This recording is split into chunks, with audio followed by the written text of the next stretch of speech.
Hi, welcome to the first episode of Just Game Masters. I'm Darred, and this is my partner, Branden. Hi. And today we're going to talk about how starting tabletop differs between now and the olden days from when Branden originated from. Well, first of all, we don't refer them as the olden days. We're not talking 19th century here. We're talking 1970s and 80s. The olden days. Sure. Because, that's when dinosaurs were around, right? No. Yeah. But a lot has changed since I started playing back in 1983. And just to give you a context, it's now 2015 and I'm 40 years old, soon to be 41. And in 1983, tabletop role-playing, while the concepts are the same, has changed a lot in the past 30 years. So, how did you first get into tabletop?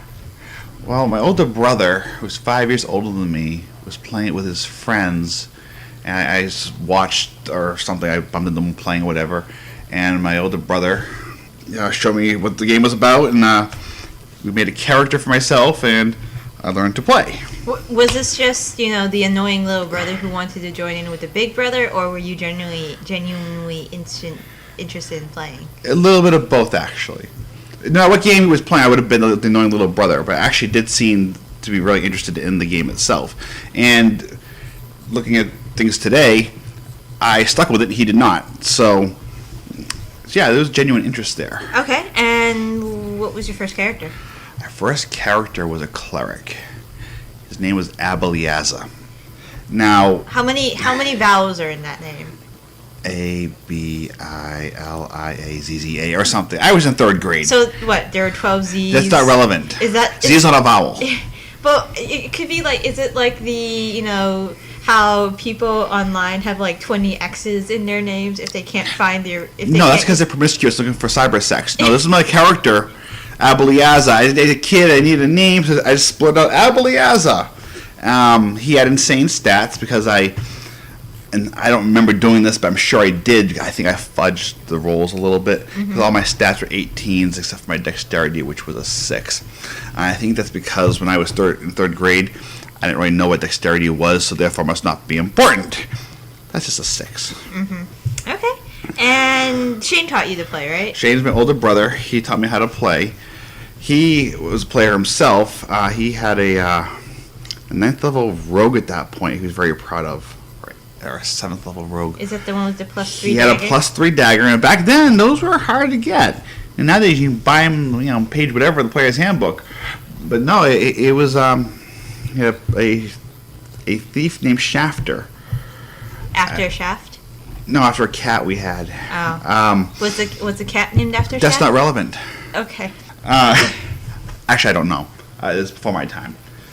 But yeah, so I watched him DM me, so to speak, and a week later I brought the books to school and got my friends to play. Some of them still play D&D with me today. Okay. So the way I got into playing was... I hadn't asked you yet. But now since you bring it up, how did you get into D&D? You're a dick. So I got into D&D... +2 dick. I need to add that in there. So I got into D&D... Like a vocal weapon. We're not... Are we still talking about D&D, or are we talking about your penis? Neither. Okay. So I started D&D when... What does penis have to do with this? I said you were a dick, and I got into D&D. You're calling me a penis. Yes, I am calling you a penis. Can I get on with how I got into D&D? Yes. Okay. I got into D&D through the Penny Arcade podcast. They were playing Keep on the Shadowfell, and they were hilarious. And they, it sounded like they had a lot of fun, and I wanted to have a lot of fun too. So, a close friend of mine, her husband, my close friend Bailey, and her husband Chris played D&D for a lot. And he had the 4th edition book. So me and my So you didn't really play D&D? No, we play D&D. It's D&D. You played 4th edition. No, it's D&D. Go on. Okay. So I brought my then boyfriend with me, and he ran a game. Chris ran a game for us, and it was me, my ex, Chris's now wife Bailey, Kostas, and yeah, that was it. And my first character was a cleric, a level 1 cleric named Leknok, which means little bird in Thai, because she had a little sparrow of non-magical nature that hung around on her shoulder. It wasn't a familiar or anything. It was just a sparrow named Tweet. Because sparrows do that. This was a trained sparrow. Oh, okay. And so both our first characters were clerics. Yes, they were. But my cleric was more of a, I guess the term you'd use these days is a laser cleric. As in, my primary function was not to be on the front lines. My primary function was a spellcaster of sorts. You say laser cleric, I think ill-tempered with a laser beam attached to your head.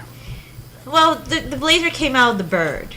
See, when I played D&D back in the 80s, birds didn't have lasers. That must have been a very boring time then. No, because it was a fantasy game, not a science fiction game, which are two very separate genres. But I like my bird having lasers. I don't doubt that. But lasers do not belong in Dungeons & Dragons. Let's just play Spelljammer or something, but... So when did you first... So you ran a game for your friends immediately after Shane taught you? Well... After he DM'd? Keep in mind, 3rd grade, elementary school, 3rd to 6th grade, we were playing it. Now, to say I ran a game, I mean that in the loosest sense of the term running a game. Because I don't believe 8, 9, 10-year-olds can really run a game properly. That being said, we made characters, and I read block text, and they attacked the monsters, rolled d20. Did you ever attack the darkness? What? Did you shoot magic missiles into the darkness? I was Game Master or Dungeon Master. Okay. I didn't do magic missiles to players. Now, I do remember some of the early characters. There was a thief. There was another cleric. There was a ranger.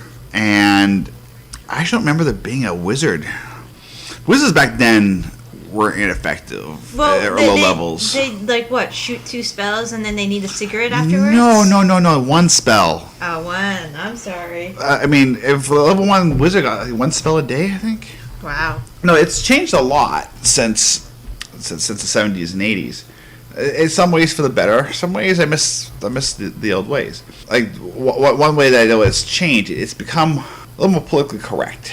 Oh, right, because women were weaker in the game, in the books back then, weren't they? No, well, not just Dungeons and Dragons, but I'll give you an example. I have right here the Palladium Books Rift's Ultimate Edition Core Handbook. And there's a Cyber Knight, which, if those of you who don't know, combine Jedi and Paladin, you get a Cyber Knight. And here we have the Code of Chivalry for a Paladin. For a Cyber Knight. Keep in mind this was written in 1986, 87. The Code of Chivalry has, be respectful of host, women, and honor. And there's some references to women in here, because you have to protect the women. Now, there are no rules against a woman being a Cyber Knight, although I've never heard of a female Cyber Knight in Rifts. There's pictures in there, right? Like, that woman... That's a Leyline Walker. Her? Yes. That doesn't look like a Leyline Walker. It's a Leyline Walker. It's not Cyber. Leyline Walkers have that mask over their face. I think she's just a very feminine guy. But she has boob armor. Very feminine. Boob armor. Well, she has to make sure that she's respectful of host, women, and honor. Okay. And the other one is another, under the nobility clause for Cyber Knights, it is respect women. You do not have to respect men if you are a Cyber Knight, apparently. You have to respect women. Like, other things that changed, like in Dungeons and Dragons in the 1st edition, you had the book Oriental Adventures. Oh, right, Oriental. That was the thing. No, you can't do that anymore. In fact, there was a Chinese restaurant down the road from where I learned how to play Dungeons & Dragons called Oriental Jade. They're still in business, but they're just called Jade now. And unfortunately, I don't think TSR or Wizards, whatever they are this week, they couldn't just change the book Oriental Adventures to Adventures. I think just dropped the whole thing altogether. There's some pretty neat classes in there, too, if I recall. Being Oriental Adventures, it'd be like Samurai and Shen. Yes, and ninjas and... Ninjas, of course. Because we all know that, Oriental includes... Ninjas and Samurai are... They're not Swedish. Well, they're Japanese. But when you think Oriental, you're also including Chinese. They didn't have ninjas, I believe, or samurai. That's because back then in the 80s, Chinese were communists. So... They still are. So am I communist? You're not Chinese. I'm part Chinese. You're American. I'm part Chinese. You're born in America. You're American. Okay, well... Sorry to tell you the bad news. It is part... I don't want to talk political. Now, the other thing that's changed also, and I get into arguments with people about this, yourself included, I believe. You have a gold piece. You have a silver piece. Yes. Electrum piece. Platinum piece. We don't have Electrum anymore. Oh, you do now? In 5th edition, they brought Electrum pieces back. You don't have to use them if you don't want to. That's not the point. I'm making a point here. What's your point? So I told people that 5 gold pieces equals a platinum piece. And I get this horrified look on people's faces. What? No, it's whatever it is. It's 10. No. It's been 10 for a while. If you look, I have right here on page 35 of the original player's handbook. 1 platinum piece equals 5 gold pieces. 2 electrum pieces equals 1 gold piece. 20 silver is 1 gold. 10 copper is 1 silver. He shoots! He scores! But, now let's look at the... But then again, a lot of the stuff from the book doesn't really make sense. From the old books don't make sense to me. Doesn't mean that it wasn't how it was. I know, but... But now, in the 5th edition book, you have here a copper piece is a penny, a 1/100th of a gold piece, which is consistent with the original. A gold piece is 1/10 of a platinum piece. So gold pieces have dropped in value, apparently. It's the inflation rate. It's the inflation. But so there are subtle changes like that have happened.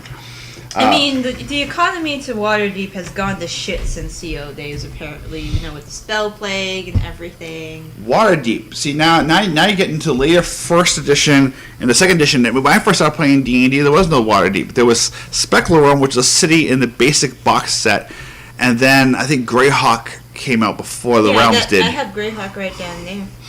Yeah, and that was my world of choice when I was growing up. Partially, those are the books I had. I didn't have the Realms books yet.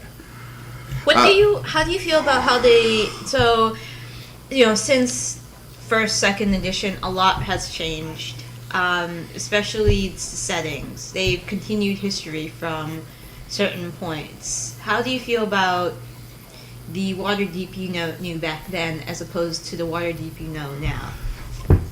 I'm not an expert on Waterdeep lore. That being said, I noticed they've kept the timeline going. In the 5th edition game I'm running right now, I'm missing a few years that are scattered throughout that black hole called the 4th edition books. They weren't that bad. But another example, no, but I didn't feel that there were Dungeons and Dragons per se. It wasn't a bad game. I just didn't feel like it was D&D. But along the lines of what you're asking me, look at Palladium books is one of my favorite campaign settings for a role-playing game. The story starts, I forget the year it starts, but as years progress in real life, they progress the story in riffs year by year too. So the books that come out now take place in the year 114 PA, whereas back in the 80s, I think it was 74 PA, post-apocalypse, whatever it stands for. So, and I've enjoyed how, say, the Dungeons and Dragons riffs, I assume other games have done it too, have kept the story going from the 80s into the present day, while being above all the rule changes and edition changes. The story has progressed, which is kind of well, I mean, not all games do that. No, but Rifts is still in 2nd edition, aren't they? Rifts is still in 1st edition. Rifts has never had a 2nd edition. They've had the Ultimate Edition, which is basically a bunch of rule clarifications.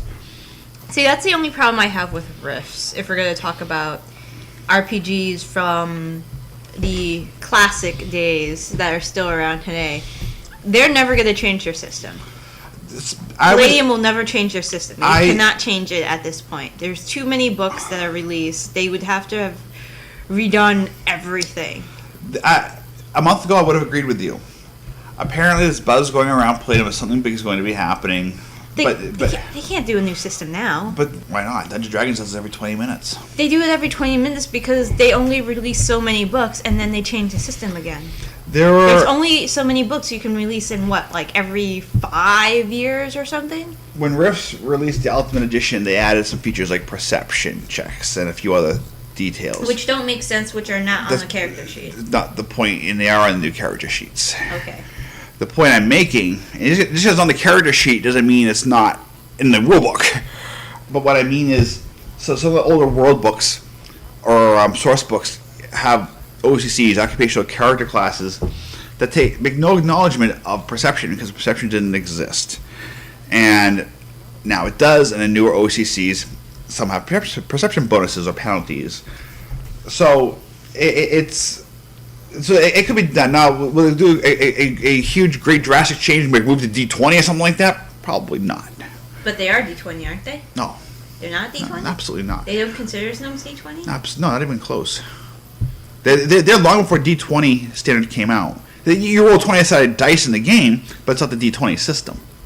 Otherwise, it would be just like Dungeons and Dragons, the 3rd edition. I mean, we can probably spend a whole podcast. Maybe we can do that next time on just the Palladium system in general. But I think the main gist is we're supposed to say what was different from the classic. I'm going to call it the classic age, as opposed to the current age. And I think the main difference is a lot of the game systems now are very streamlined, and you have so many more game systems, especially through Kickstarter now. I even have a game system right here that you got me called Tiny Dungeon, made by Smoking Salamander, and it's a minimalistic RPG. You have minimalistic RPGs. Do you know of any more complicated RPGs that have come out? I know GURPS is complicated. I mean, GURPS is complicated, but Traveler's complicated. Yeah, but that was in the classic age. Oh, what about current ones? Yeah, current ones. Ooh, well, Pathfinder is as complicated as you want it to be. It's linear, as in it's very serial. You add numbers up, but the numbers you get, you keep digging, you find more numbers. But the logic is simple. But I don't think Pathfinder is a very good example because Pathfinder pretty much lifted off 3.5. They just streamlined 3.5. Or 3.5 then, I whatever you want to call it, but. I guess in case of Palladium, for example, we'll talk about more on the podcast, like you mentioned. It's the story universe people want, not the system. The system's kludgy. No one. Oh yeah, the universe is fine. I mean, if you like everything and the kitchen sink thrown in there, yeah, it's a decent universe. Mm-hmm. But yeah, the system is shit. The system is old. It's clunky. It's archaic. It was, and that's the problem That's the problem I had. Games back then, their systems aren't as streamlined as now because you have these years of what I would call trial and error. And if I had to learn from 3.5, for example, or Rifts, if that like my first RPG was D&D 4th edition. That was easy as all hell because I was an MMORPG. I played World of Warcraft for, oh my god, like 5-6 years plus, and it was familiar to me. If I had started on 3.5 or Rifts or even 2nd edition D&D, I don't know if I'd get into it as much as I am now. It depends if you're mechanics oriented or story oriented. How many new RPGers do I have in my Rifts campaign? Several, and they come back for more. Right. Because it's the universe is rich. What you're describing actually happens a lot, and not just in gaming. Take software development, computer programming, MMORPG. Writing an app today is easy compared to writing an app 20 years ago, 30 years ago, using archaic computer languages. They were effective. They got the job done, and it worked. It worked well, but you needed to have your engineering degree or computer science degree to get to do what you needed to do. But there are nuclear power plants. There are the space shuttle. There are things that are running on software that was written 30 years ago. As kludgy and inefficient as it was in some ways, it's still working. Well, I agree. These games still are around. They're around, but you mentioned lots of the minimalist RPG there, stuff like that. Will that be around next year? Probably not, but I can't imagine Numenera, like Monty Cook's Numenera or The Strange or 13th Age going away anytime soon either. Because of the system or because it's Monty Cook? Well, 13th Age wasn't made by Monty Cook. 13th Age was made by another party who I cannot for the life of me remember now, but I would probably Google. And from all accounts, from what I've heard, it's pretty good. I'm probably going to play it at Gen Con this summer. To see what the big hubbub is about. Even though I have the PDFs and I haven't really gotten the time to look at them or anything of that sort.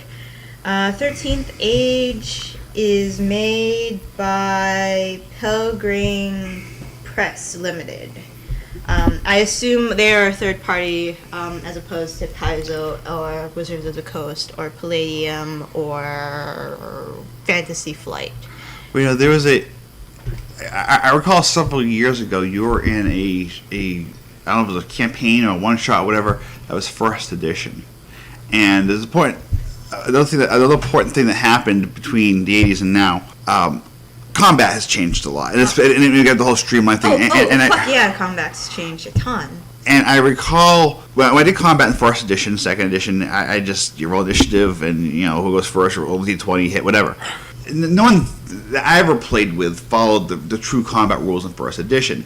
Now you have these new young people trying to be retro and playing first edition by the first edition rules that no one ever used in the first place. And with segments in combat, I didn't know anyone used segments for combat. But the people playing it think they're playing the way it was. Not really. Well, they weren't, because I was playing in this AD&D game at Pandemonium Books and Games down in Central Square in Cambridge, Mass.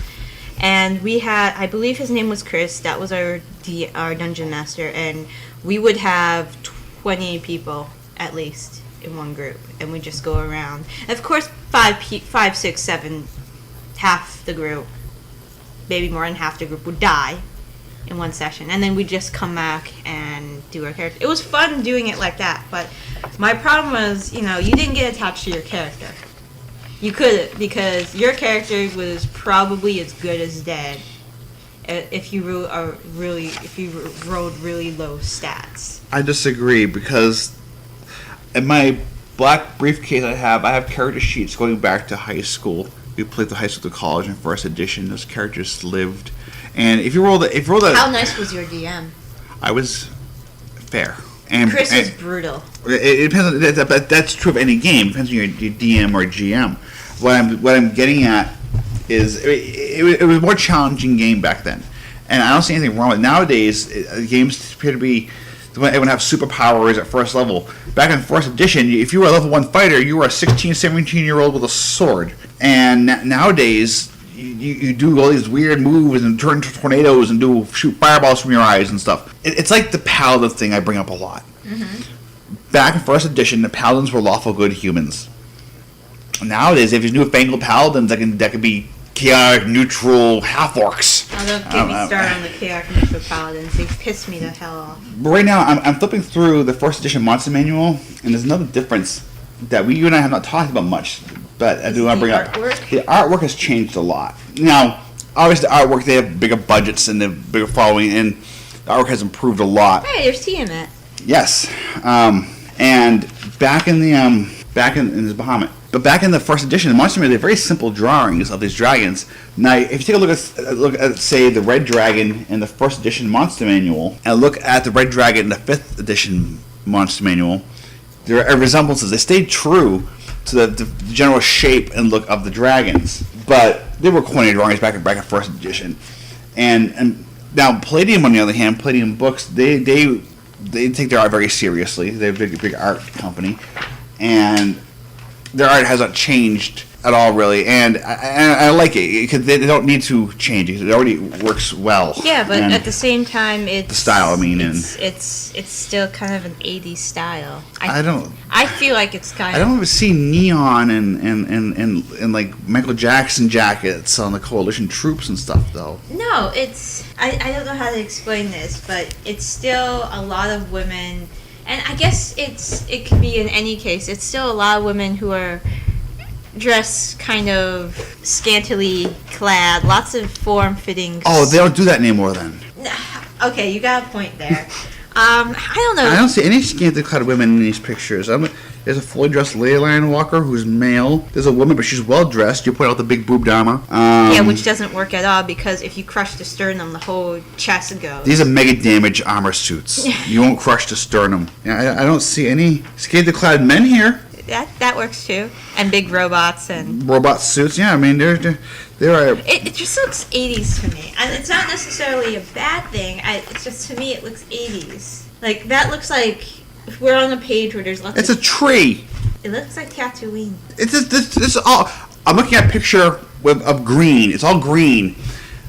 Tatooine's a desert world. Okay, sorry, not Tatooine. What was the... Endor? Yes. So anything with trees is 80s can remind you of Endor. It kind of looks like... Do you see any freaking Ewoks in this picture? No, but there might be.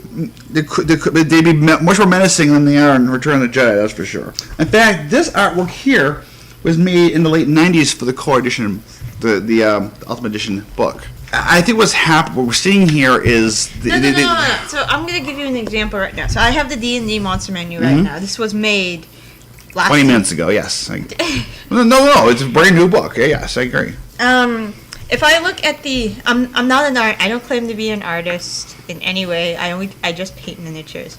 But if I look between the difference from the art back then and like the cover art on the now, I can see the difference. I'll remind you, this back then, the art is 12 years old. I know, but I can tell the difference between the art because this is a lot more crisp.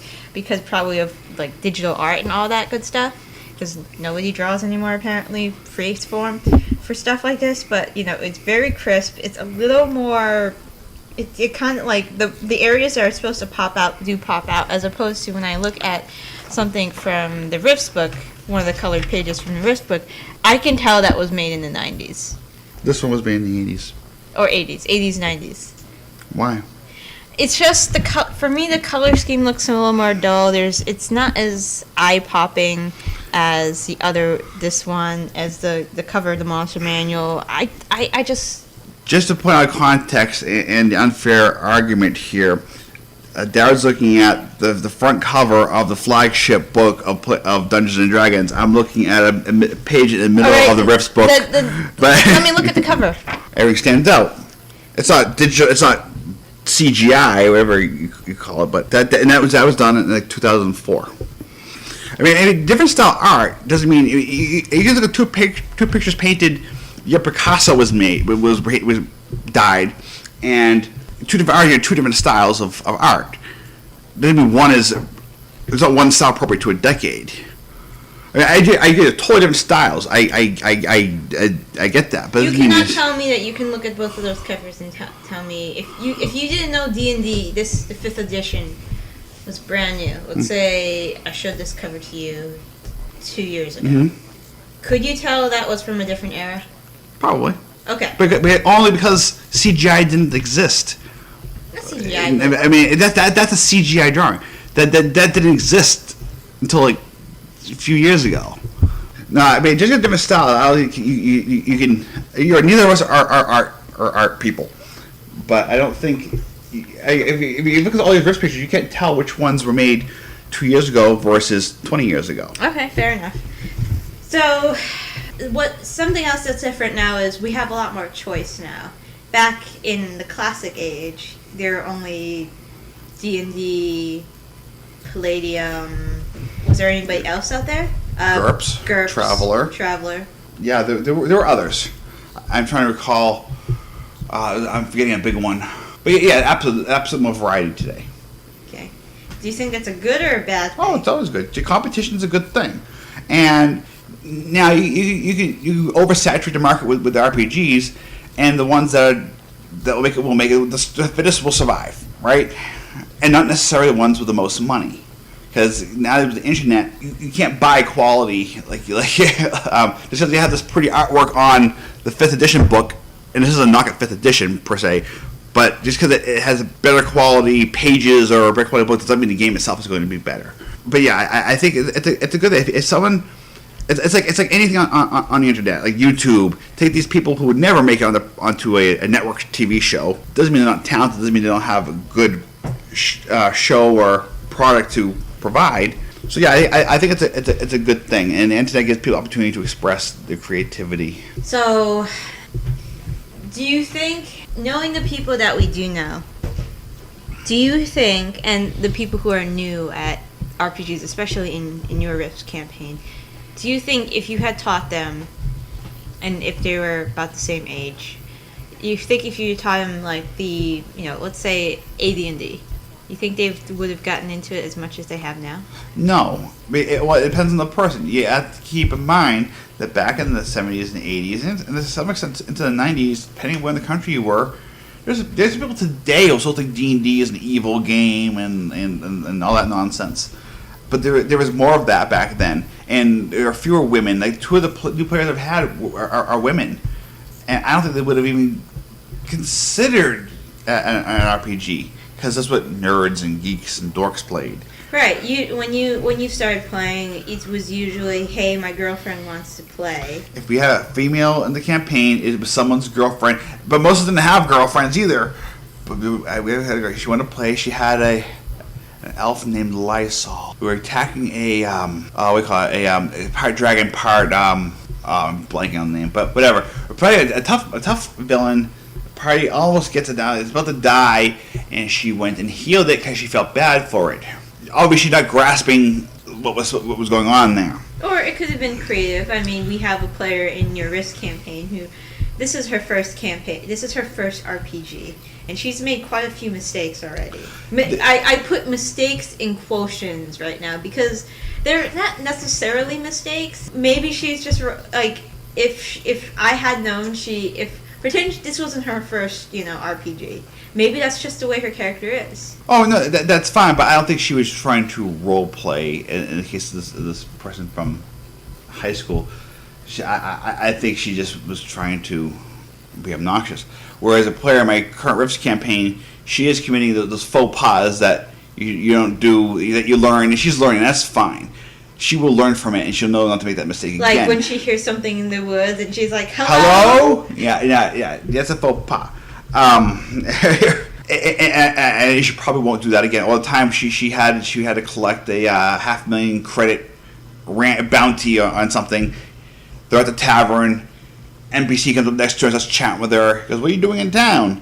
And she tells him, "Oh, I have $500,000 credit I got to trade in at the local shop."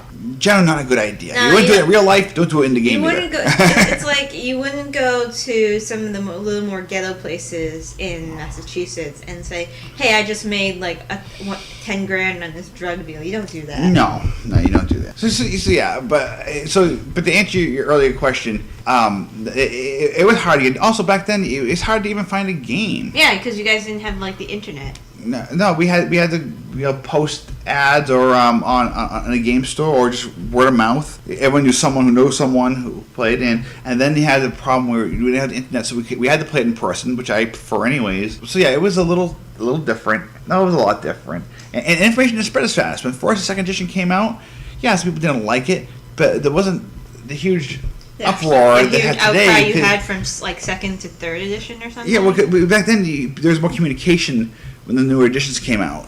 Where the second edition, you were at the mercy of what TSR would tell you and what you heard. I vividly remember second edition coming out and being excited about it because it was something different, it was a change, a fresh start. I still have all my second edition books. So I want to touch upon something about playing in person as opposed to online. Now, we have a lot of tools at our disposal these days. If we can't all physically be in one place, we can play online. And I also do prefer the playing in person if I can do it. I actually remember those times very fondly. I'm playing a game online right now with a bunch of new players, and it's okay, but I feel as if I miss the person-to-person element. It's like, that's why I played, role-playing games as opposed to MMORPGs. On MMOs, I had a huge guild that I would help run, and I knew the people there, but at the same time, I didn't really know them. I couldn't see their faces. I couldn't gauge reactions on things I do with my D&D group online. I miss the person-to-person interactions, but as time, goes on, I feel like perhaps internet games playing online might be the norm these days, because I feel a lot of us are becoming a little more, my generation is becoming a little more inclusive, because it's like, I don't want to go out, I don't want to take a bus 45 minutes to get where I need to go, then I have to find parking, then I have to bring snack, or you don't have to bring, you can be the asshole that doesn't bring a snack to the game. Or, I mean... I disagree. You disagree? Somewhat. So... and, a lot of people in my age, they're having kids, they're getting married, they're having kids. At my age, you're getting divorced. And they're getting divorced on your age. They still have adult responsibilities. But the people who are going to play online are going to play online. All it means is going to be a net gain of more players. The people who are going to play in person always play in person. It's like people who play poker. You can play it online anytime you want, but there always going to be people who get together at someone's house and play poker on Friday nights. That's never going to change. People would say, people who play Dungeons & Dragons, they have no life. Au contraire.